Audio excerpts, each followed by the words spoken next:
Hello all and welcome to our webinar on how to execute RBI-compliant Gold Valuation Certificates. A few house rules before we start. One, this webinar will be of 30 to 35 minutes long and we will have an open Q&A at the end. So if you have any questions in the meanwhile, you can type it in the Q&A box.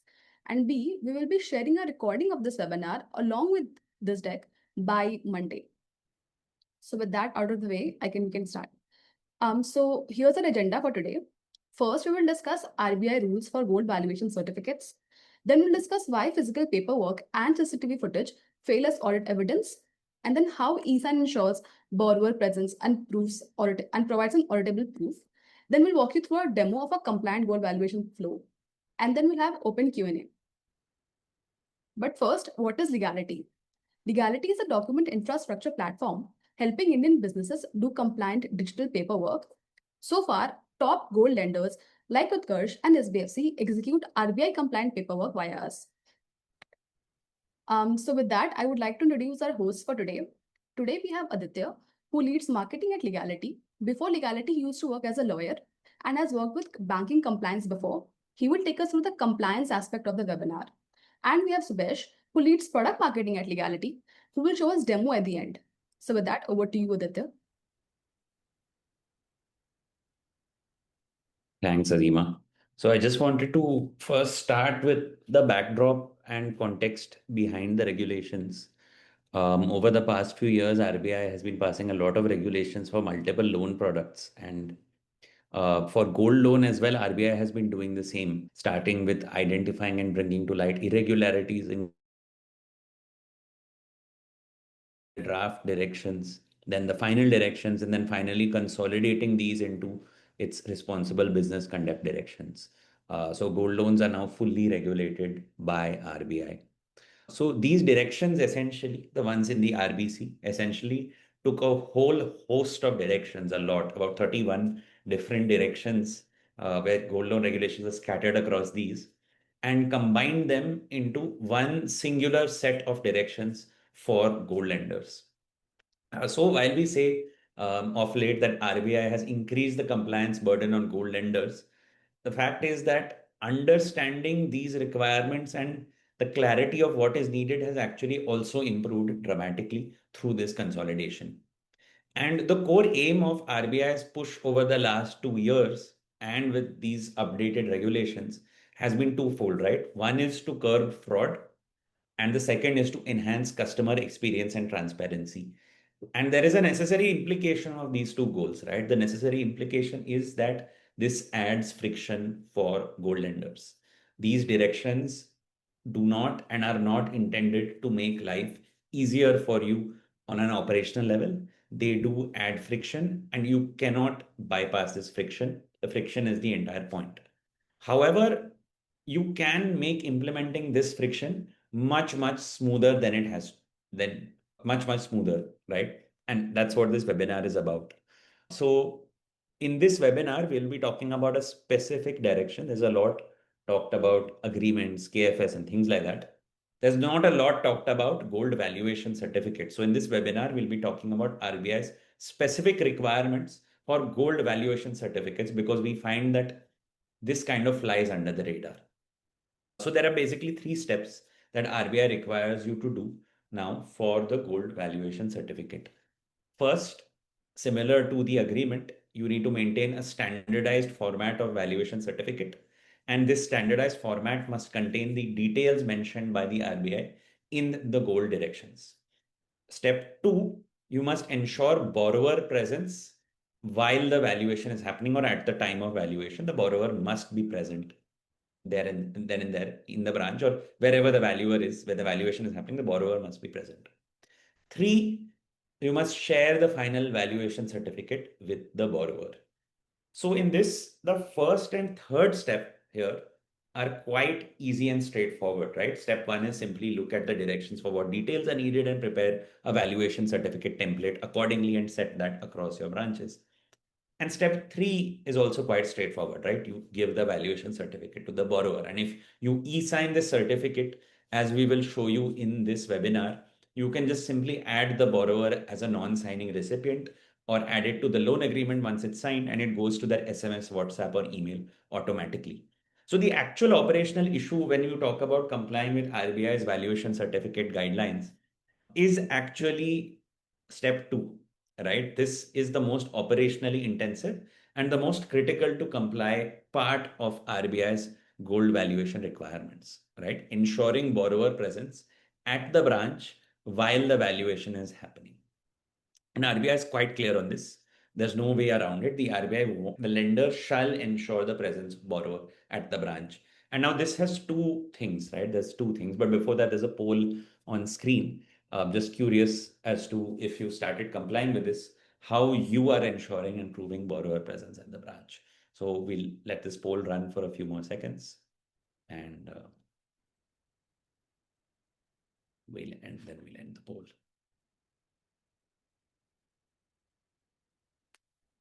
Great. Got some good responses. We'll leave it on for maybe 30 more seconds. Again, the poll is about how do you currently ensure borrower presence at the branch? Good responses. And so far, responses have been either you use a CCTV recording or you get a declaration form signed by the borrower. And some of you, no doubt, are doing both, right? And we'll come to this in a bit, right? But what essentially the RBI wants from this requirement is two things. Like this one requirement is essentially two different things. One is, of course, actually ensuring the borrower presence factually while the valuation is happening. Two, you need to then be able to prove to the RBI later after the valuation is done, let's say 6 months, 1 year down the line, via documents or other evidence that the borrower was actually there. So one is factual and one is like documentary, you could say, right? These are the two things you need to ensure. Now, in the standard course of things, and I think the poll results also validate this, you may do this physically. You're probably going to do this physically. Poll results definitely validate this. You either said you use a CCTV or you said you get a declaration signed by the borrower. But if you think about it, this requires a complex orchestration and multiple extra steps at the branch, right? You need to ensure there is a CCTV there, that the CCTV is working. You need to maintain that. You need someone to maintain that footage. The footage gets auto-deleted in some time, so you need a system to actually take that footage and keep and record and retain that footage. Two, you need to ensure the valuation actually is happening in view of the CCTV, right, at a specific location in the branch. So you need to enforce a specific area for valuation. And three, and for those of you who said, you use a register, you need to actually maintain a register. Ensure the register is signed properly, ensure it's in the correct format, store the register, ensure it's safe and secure, ensure that the register cannot be manipulated, right? And so essentially, this is a big orchestration process, and there are three issues with what we think are three issues with this physical process. One, fundamentally, this process is still discretionary. In this process, you are still relying on your branch to actually enforce your SOPs and processes, right? You're relying on them to have the thing in view of the CCTV. You're relying on them to do the valuation and actually fill the register properly. There is actually no central systematic way for you to ensure foolproof compliance across all your branches. And even trying to do so is a cost for you, right? It's a headache, it's a hassle. Two, you're actually still relying on physical processes, right? CCTV, physical register, the valuation certificate itself, and just running these physical processes, printing out the valuation certificate, just add to your operational costs, right? And also increase turnaround time for your customer. So already your margin for the loan is already being eaten away by the operational costs of valuation that RBI now wants you to do for absolutely every single loan, right? And also it's destroying your customer experience because your customer, your borrower is waiting there at the branch while all this is happening. And third, of course, it's a nightmare to actually prove the customer presence later if you need to, right? Because you need to do things like correlate register entry. You need to ensure CCTV footage is obtained for that particular day. It's a headache, it's a hassle. It's not like a simple click and you show the RBI, right? So that's why the core thesis of this webinar is, and our proposal here is a very simple solution. The core thesis is that an eSign-based process can help you comply better with RBI's presence requirement at a much lower cost. And hearing this, it sounds a bit ironic at first glance, because how exactly is a digital process ensuring better physical presence, right? And all of this relies essentially on two capabilities, right? How this slightly counter statement works relies on two specific capabilities. The first is a liveliness check, where you can get either the borrower or the valuer or both to do a live face capture at the moment of signing. And so what this does is, if the face is not present, if it's not a live face, if it's just them putting a photo of the borrower to try to pass off that the borrower is present, then the e-sign is blocked, right, and cannot proceed programmatically. But if it's an actual person and you can also match that with a face match of the borrower's face, it can go through. The second, and this one is probably the more important of the two features, is you can use a feature known as geofencing, right, when you do e-sign. So what does geofencing mean, right? It's where you set a specified permitted location for e-sign. And if the e-sign happens outside that location, it's blocked, right? You cannot physically proceed, right? And of course, if it happens inside, then it's permitted, right? So through this, you can actually ensure that the valuer is present, and you can have the borrower also digitally confirming their presence, both via digital geofencing for the valuation certificate and the entire document process. Now, both those features ensure physical presence, like they essentially block the process from happening if the person is not physically present. So they ensure the first of the two things we mentioned, right? They ensure the actual physical presence. But ultimately, you still need proof for the RBI. And the proof of that lies in a clear audit trail, which captures evidence of both. So you need to ensure that not only do you have a geofencing and a face liveliness face capture, or one of the two, some gold lenders just choose one of the two. You not only need to ensure those features are running, you also need to ensure a comprehensive Evidence Act audit trail with clear time stamping and clear recording of the results of the face match and geofencing. So I've talked about these features in isolation. I've talked about geofencing. I've talked about face liveliness. I've talked about the audit trail. This flow on screen is how it would possibly look, right? This is one possible flow. You may have 2 to 3 different types of solutioning for this. This is the most common one we've seen solutioned in the market. One, the valuation certificate is generated. Two, the valuer geofencing is done, right? So the valuer is doing the valuation and is filling up the form and is like signing the valuation certificate. Geofencing is done before that e-sign is taken. This geofencing ensures they're at the branch. Then three, the valuer e-signs the certificate. So it's done. Then as soon as this is done, the entire agreement and KFS kit that the borrower has to sign is generated. And there the borrower before they sign also has a geofencing, and then the borrower e-signs. So in this flow, while the valuer is signing the valuation certificate and borrower is signing the agreement, two different documents, what you have essentially is two audit trails where the valuation certificate will have a geofencing at a particular time at your branch of the valuer, and the borrower will almost instantly also be geofenced and located at your branch at the timestamp, probably at the next minute, right? So through this, you're able to show both their presence at the same location at basically the same time. There's another way to do it, which is you make the borrower digitally initial the valuation certificate itself. So you capture the borrower's geofencing on the valuation certificate as well, right? That's another possible option where you can have all of it in one audit trail. But the point is that you now have a foolproof systematic way of doing it, because ultimately the process will not proceed unless the geofencing succeeds. It will not proceed unless the liveliness succeeds, right? So compared to trying to enforce SOPs across all branches from a central office where you're simply calling them, monitoring the branch, and still you don't, here you actually have granular control at a transaction basis, because the system itself will not go forward if things like geofencing does not proceed, right? So you have central control without actually putting in manual effort to ensure compliance. So I've talked about it in theory. We've shown you screenshots. I'll now hand it over to Shubhash to actually show you how a live demo of this will look. And we've made a mock system like in how it would look in your integrated system. So over to you, Shubhash, for the demo. And meanwhile, yes, if you have any questions, again, we will be doing an open Q&A in about 5 to 10 minutes. But if you have questions before that, please do drop them in the Q&A box below. We will take them up as you ask them. Over to you, Shubhash. Hey, hi everyone. Let me just share my screen. So what I have here right now is a mock application that we've built of, let's say, a branch application that's there on the agents tab or the valuators app tab. They're just gonna walk people through this, and they're gonna execute different documents in a gold loan journey. First step of this is obviously gonna be you select good language the customer would be comfortable in, because this is one of the key requirements that you have to execute gold loan paperwork now in vernacular language. Let's say I'm comfortable in Hindi. So what we're going to see is once I select this language, the entire journey of the person is going to be in this particular language. The gold valuation certificate is going to be in Hindi, KFS is going to be in Hindi, loan agreement is going to be in Hindi.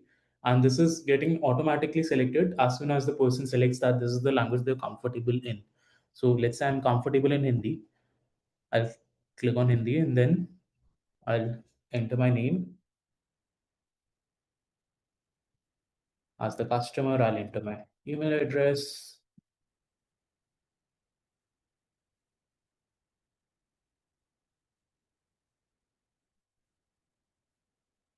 I've filed my application, I've done KYC. Now, as customer, next step is for me to go to valuation. So, in valuation, let's say we have these three things that I've given as collateral for the gold loan. Now we'll do two e-signs. First e-sign will be of the valuator who's done this valuation. They've seen like it's 40 grams, it's 22 carats, it's this much worth. And then the next sign we'll do is for the borrower who's going to do the liveliness check to prove they are at the branch during valuation. And they're going to do a liveliness check so that, the agent or the valuator can't put a photo in front of the camera and do that test. So I'll do that e-sign. So this is the first e-sign of the valuator who's done created the valuation certificate. So this is the standardized template that will be visible across branches, no matter where your branch is. The only thing that will differ is language of this particular template, depending on what language the person selects. You can also ask people to upload photos of the gold ornaments in this, or you can also attach a photo of the person with the gold ornaments if you want. I'll show you how in just a second. So yeah, this is my template. People will get this option of attaching gold if they want. It's 50. It's more than 50 KB. So, but yeah, you can upload a image less than 50 KB on that. Once that's done, you proceed. You'll see the final template. You enter the OTP. This OTP is optional. You can choose to add it. You can choose to ignore it. It's basically up to you how you want to set it up.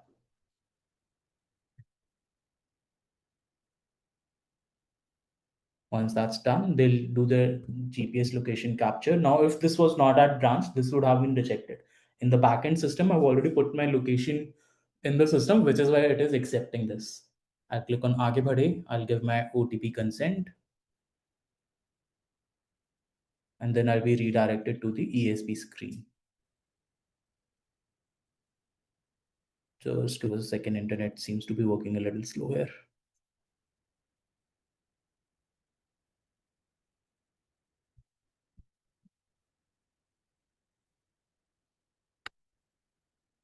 Okay. If you're facing errors with ESPs like I was facing right now, you can just refresh it the way I did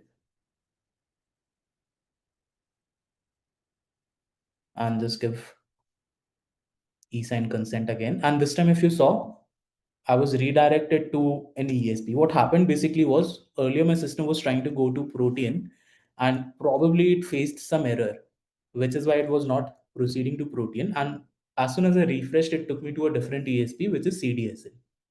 So if you're facing errors with your ESP provider or Aadhaar ESP provider, our system is built in a way that it will automatically redirect you to an ESP which is working. So this way, nobody who's trying to do an e-sign goes without doing an e-sign. So I'll just enter my OTP for the e-sign, and my e-signing as the valuator is done.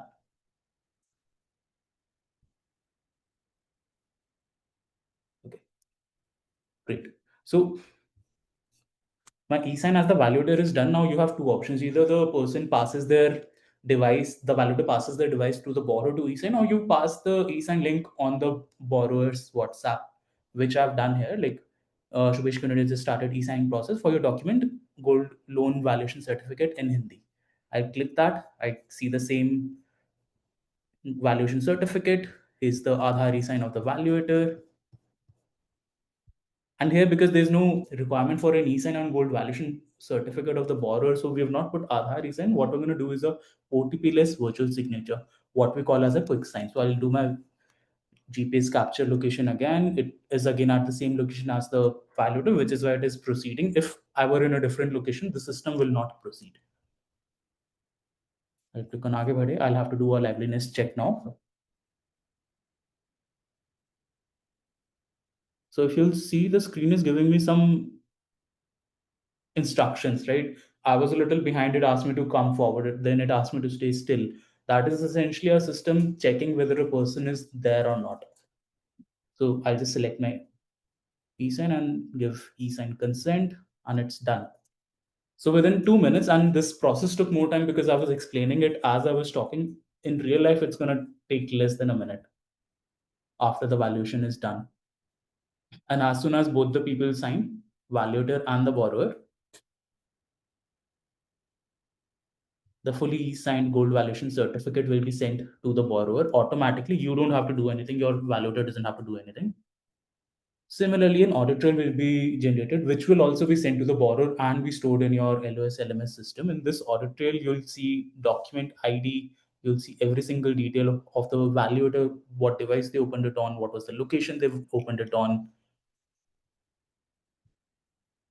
and their certificate details of the e-sign. So this, as the borrower, as the validator, it's captured my location, it's in the audit trail, it also has my certificate details, it also has consent that I had provided. And if you'll notice, even this consent is in the language, which was the language I chose at the start of the journey. Then as the borrower, again, it's capturing my photo, so you have their photo in record in an audit trail. You can show this to the person who's come for audit. You can show them, like, this is the live face capture, there's a 95% surety that this person was actively present. And you can also show that the coordinates for this is same as the valuator. So you're very, like, this is non-refutable, right? Nobody can say this does not work. And once this is done, you can then send them to sign KFS if you want, and then the loan agreement. So I'll quickly just complete this full journey. So this is my KFS. Again, you'll see if it's in Hindi. You can pre-fill this KFS via your LOS LMS. And again, for this, we'll do an OTP less virtual signature. My KFS is signed. Then I move to gold loan agreement.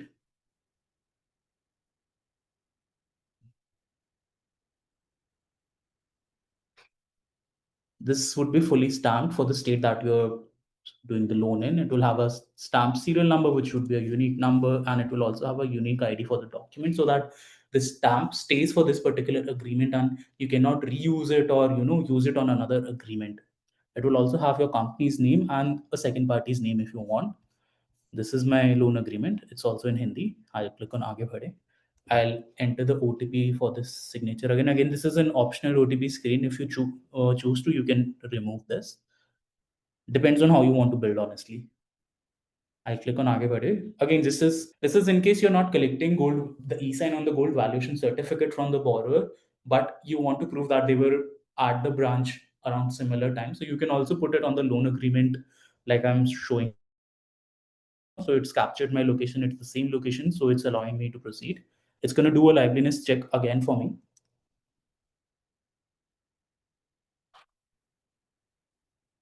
So again, it did the two tests to prove that I was actually present. Then I'm gonna do a OTP-based Aadhaar e-sign again.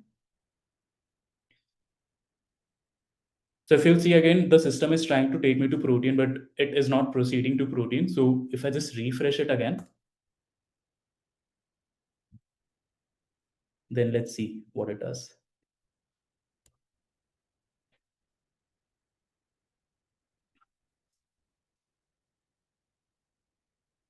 It's gonna take me to CDSL this time. See, CDSL, it took me to CDSL and instantly I was redirected. By the way, if you feel like protein is facing similar issues again and again, what you can also do is you can switch ESPs on the back end, and sometimes it automatically also switches if we see from our end that there's a lot of errors. So this way you don't have to deal with these issues, and the system will automatically ensure e-signing happens for you. And yeah, that's it. Loan agreement is also signed. This way, our full journey is done. We've e-signed 3 documents, and it took me 5 minutes. I'll show you the KFS and the loan agreement as well. Loan agreement is going to come to me within a second because it's going to get automated signature as well. So this message will come to me. You can send it on SMS, WhatsApp, or email, depending on where you want. This is my loan agreement. If you'll see, this has my e-signature and the lender's signature done via DocSigner. This got automatically affixed within 20 seconds of me e-signing this. Every page will have this signature, and audit trail for this was also generated, which would have all of these details, including the details of the stamp you have affixed. And it's quite similar to the audit trail I showed you last time with eSign consent provided, as well as the automated eSign details. So I'll quickly show you how do you set this up.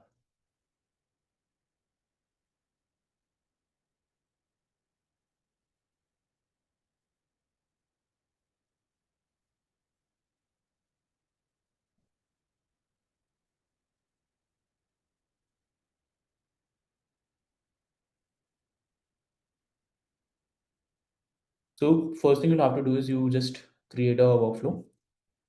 Let's say gold loan valuation certificate. In this, you can select a template. This template could be this is the standardized format that you would want to have across your branches. If you want to attach stamp, it's quite easy, right? You just toggle this on, you select whichever stamp you want. But since it's a valuation certificate, we probably don't need a stamp. But if you so choose to, you have the option. I'll click on proceed. My template is selected. This is going to be what's used. Then you can configure signers. Let's say your valuator is fixed. So you can just add their details if you choose to. You can enable vernacular languages for them. You can allow them to select. Or if you, let's say, they know Hindi, you can just set Hindi for them or any other language.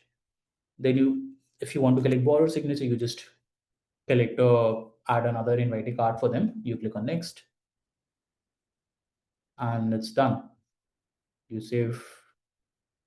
Next time you want to execute it, all you need to do is click on done, and everything will be pre-selected for you. So overall, it takes like 10 minutes to set it up, and once it is done, it takes 5 minutes for the entire journey and 3 documents to get signed. I hope that you all found this useful. Anything else you want me to show, Aditya? Cool. With that, the demo comes to an end. I hope you all liked it.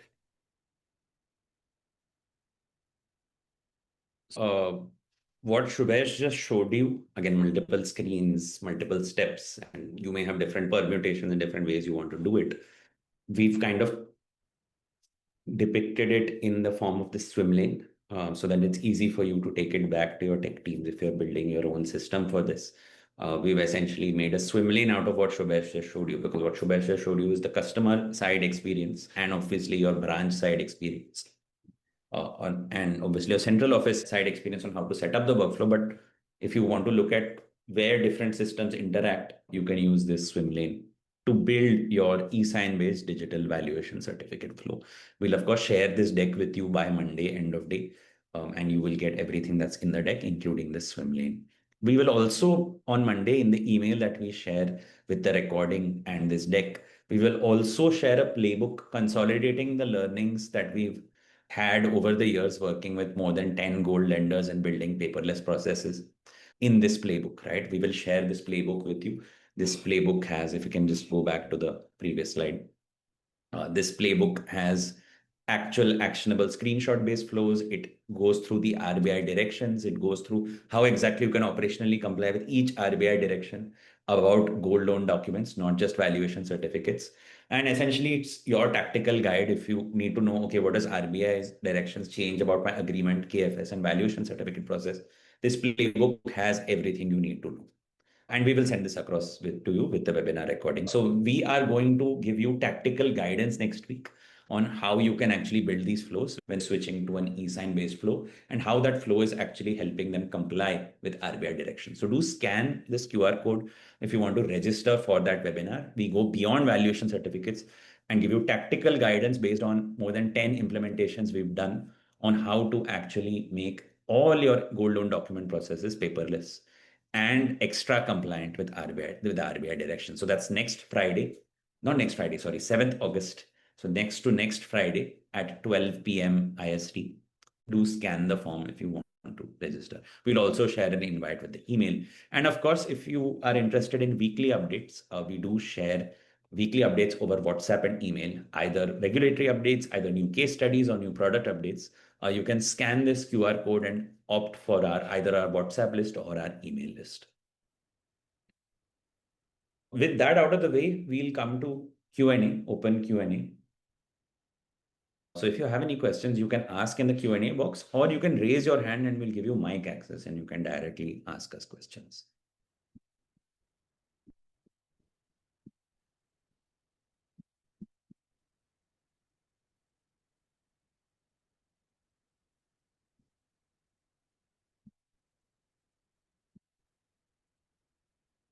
Do let us know if you have any questions.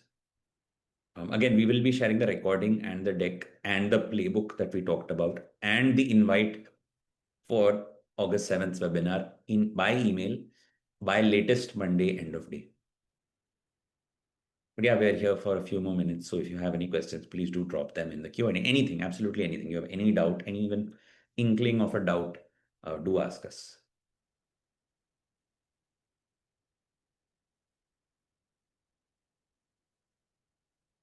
And there's a poll if you would like to talk to our team one-on-one and do a more detailed demo for your use case. If you want to have a particular flow in mind and want to discuss that flow, or you want to switch to a completely paperless gold valuation process, do answer yes on the poll and our team will reach out to you for a one-on-one demo. And of course, do vote on the poll. We'll leave it open for another minute.